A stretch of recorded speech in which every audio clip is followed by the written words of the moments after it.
what I am going to tell you, everybody must know. Blue Mountain Mystery is a great Thomas movie.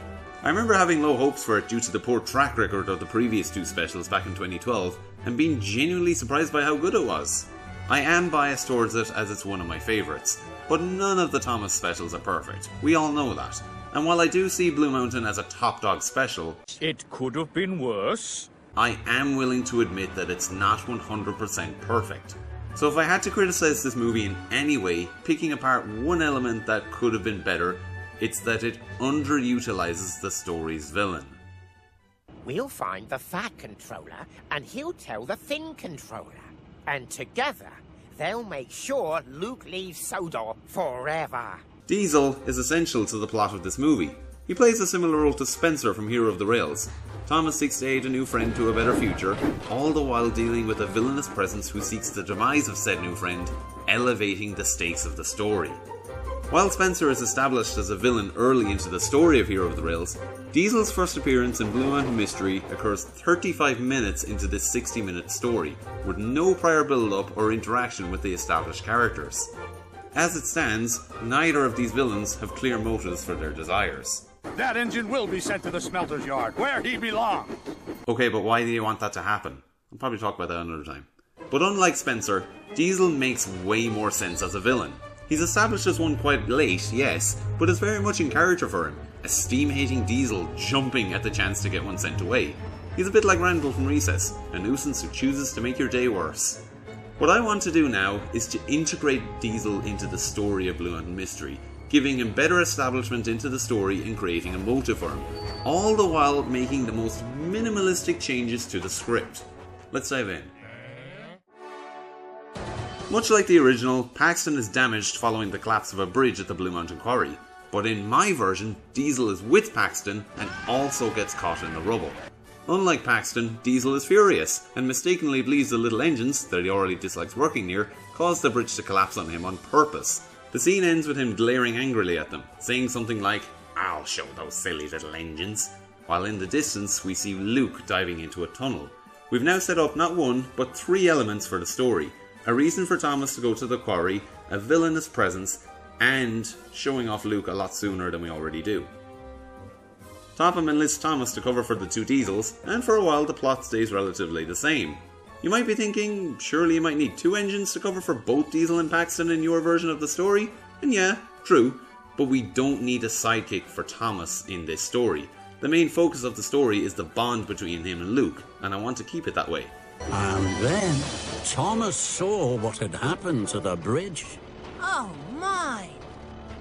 Moving ahead, our next change occurs mid-montage of Thomas and Luke working together. A newly repaired Diesel arrives to collect Slate. Unaware of his presence, Thomas accidentally bumps a truck towards him, coating him in dust, which further angers him.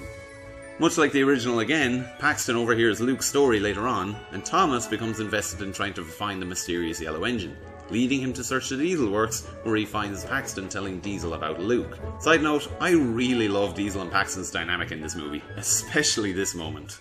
You are right to tell me, Paxton. We don't want an engine like that on our island.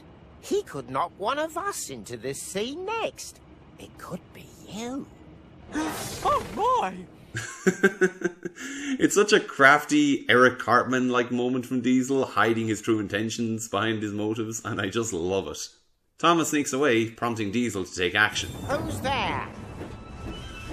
Thomas! With this information about Luke, he tells himself, "Now I'll get back at Thomas and those silly little engines."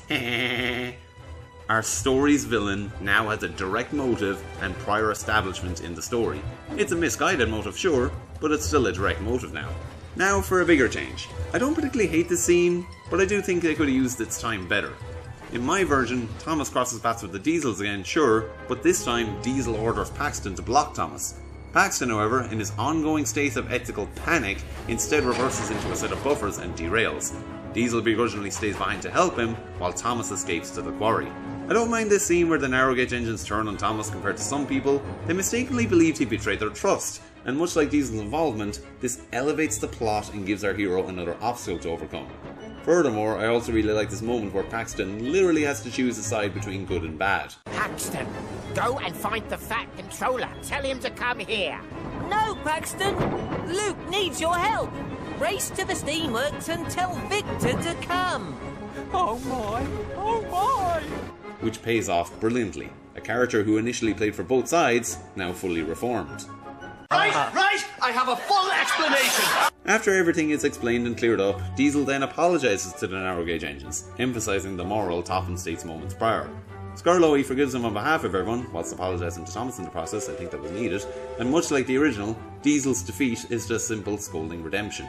He didn't need some grandiose moment of defeat like Spencer has in Hero of the Rails, and I'm glad they didn't force one in here. And that's it!